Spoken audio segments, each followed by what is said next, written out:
I was born and raised in Iran as a Shiite Muslim. Shiite Muslim. And all my life I heard bad things about Israel and the Jews. And we were told that Islam is the best and the last. Muhammad was the most perfect person ever. Growing up, did you study the Quran and the Hadith? Yes, but mostly culturally. Like we would go and read in Arabic, for example. We didn't understand the meaning. They told us if you read in Arabic, you get more points to go to heaven. So I was trying to be a good Muslim, pray, go to mosque. And we were Shiite, so we used to go beat ourselves with chains on the streets. All to please Allah, hoping and wishing to go to heaven. When I was 16 years old, something happened to me that it changed my life. In fact, before that, I saw so many bad things on the streets. I saw people being executed publicly, hanging from a crane. I saw people being tortured, beaten. And they told us these are infidels, these are the enemies of Allah, these are Zionists or the spies for Israel. So when I was 16 years old, I was arrested and tortured by the regime in Iran. Why? I was going to a wedding and I was in the car of some relatives. They gave me a ride. My family was already there at the wedding. And they had some alcohol. And based on Islamic law, you can't even have or possess or make or buy or sell or drink alcohol. And they had some, and my only crime was I was in the car. And there's the Islamic checkpoint. They pulled the car over and they began to smell the alcohol. They asked us to come out. They put us in a bus. And the bus got filled so fast because they arrested so many people for different reasons. And they took us to a confinement, to a jail, and then they took all our clothes off, bare naked. And they started pouring cold water on us and whipping us with this big, thick electric cable. Then they threw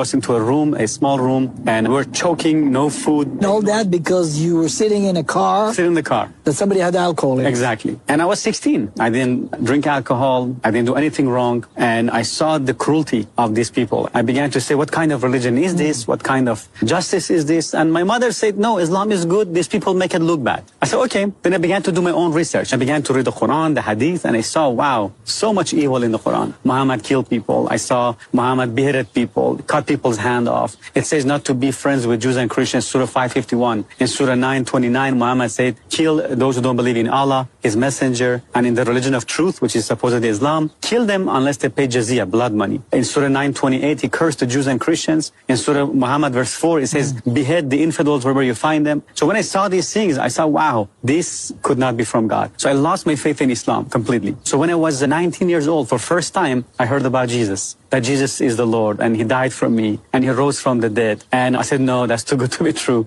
How could God have a son? I said, okay, Jesus, if this is true, I ask you to show me. If it's real, be my Lord, be my Savior. And I prayed this prayer, and the moment I say that, a heat went through my hand. I began to shake and tremble. I began to cry, and I felt this love and this peace and this joy I'd never experienced before. I felt a burden was lifted off my shoulder. I began to feel love for people, for anybody who had hurt me. I began to forgive them. I began to feel forgiveness and love and joy. It was an instant transformation.